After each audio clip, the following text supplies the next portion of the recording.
Привет, друзья! Район станции метро Чернышевская меня все еще не отпускает. Сегодня я покажу вам необычные и красивые переулки. Мы прогуляемся по улице, где родился и жил Владимир Путин, а также посмотрим два самых больших жилищных комплекса на Чернышевской и позавтракаем в одном ресторанчике. Начнем прогулку с улицы Восстания. Это достаточно длинная улица, ведущая прямо к Невскому проспекту. Сразу же бросается в глаза этот потрясающе красивый ярко-вишневый дом.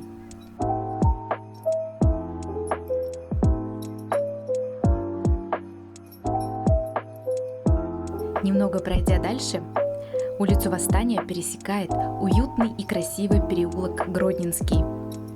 Свое название переулок получил в 1858 году в честь белорусского города Гродно, который в то время поставлял продовольствие для воинских частей Петербурга. Здесь же находится очень даже неплохой отель «Привилегия». Отзывы на букинге достаточно хорошие, да и расположение у него великолепное. Причем в этом переулке тихо и спокойно, а до ближайших достопримечательностей рукой подать. А с другой стороны, Гродненский переулок заканчивается, а точнее начинается тупиком. Здесь так уютно и кажется, что находишься в старом городе Риги или Таллина.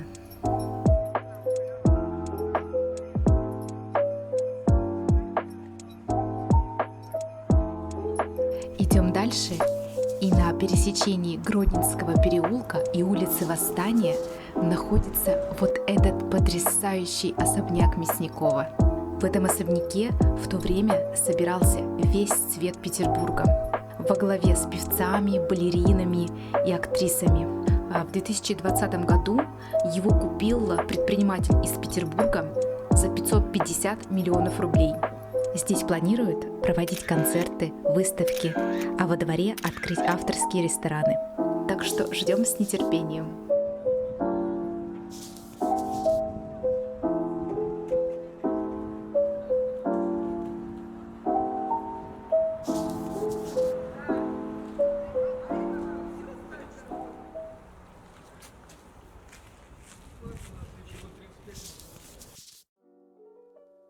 Ну а мы, наконец, дошли до Баскова переулка.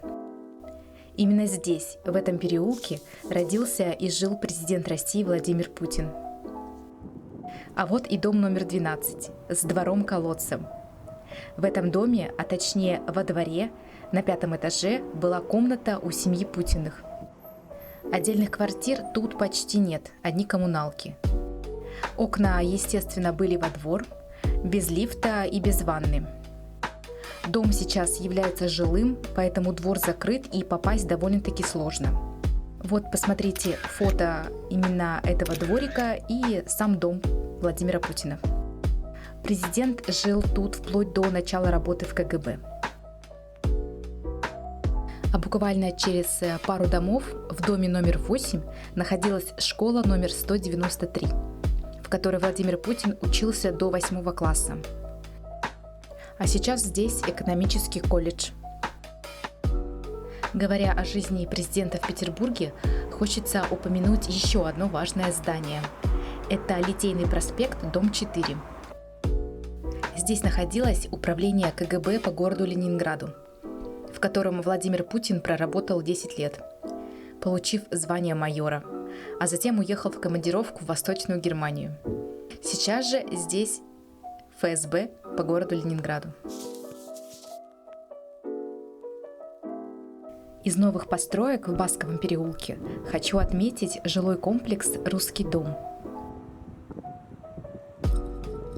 Здесь большая парадная зона отдыха, окруженная аллеями, и два закрытых уютных дворика по бокам. Этот комплекс достаточно хорошо вписался в общую архитектуру города. А вот, к примеру, стоимость двухкомнатной квартиры.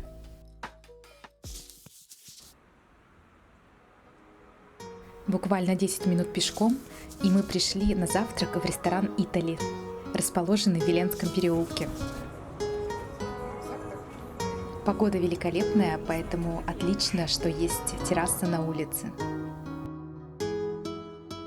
Завтраки здесь до часу дня. В меню есть каши, яичница, сэндвичи, блинчики, сырники и многое другое.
Цены здесь, конечно, выше среднего, но еда очень вкусная. И хлеб домашний тоже очень вкусный.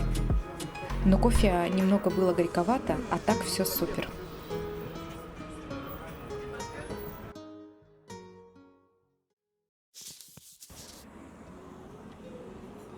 А прямо рядом с рестораном находится еще один потрясающий жилищный комплекс «Парадный квартал».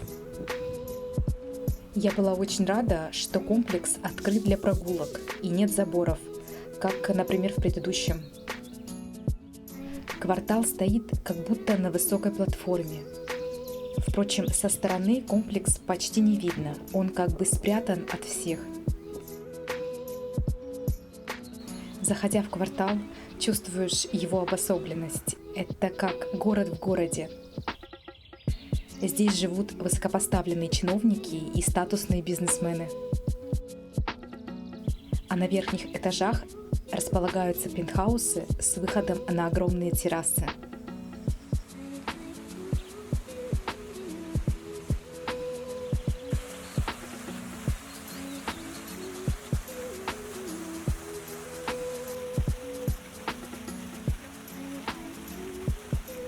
Самая дешевая квартира стоит почти 45 миллионов рублей и без отделки. Ну и самая дорогая квартира, как оказалось, это не та, про которую я рассказывала в предыдущем видео, а здесь, в Парадном квартале. Это пентхаус стоимостью 320 миллионов рублей. Честно скажу, мне здесь больше понравилось, чем в жилищном комплексе «Русский дом». Также в этом выпуске хочу показать вам еще две достопримечательности на Чернышевской. Это самый маленький дом в Петербурге на улице Гагаринской. Здесь всего одна квартира на втором этаже. В ней есть раздельный санузел и даже окно в ванной, а еще прихожая в 3 квадратных метра. А на улице Чайковского, которая в 5 минутах пешком от маленького дома, стоит вот этот красивый особняк Елизаветы Бутурлиной. Эта семья жила здесь совсем недолго, а с 1860 года и на протяжении более 50 лет здесь находилось австро-венгерское посольство.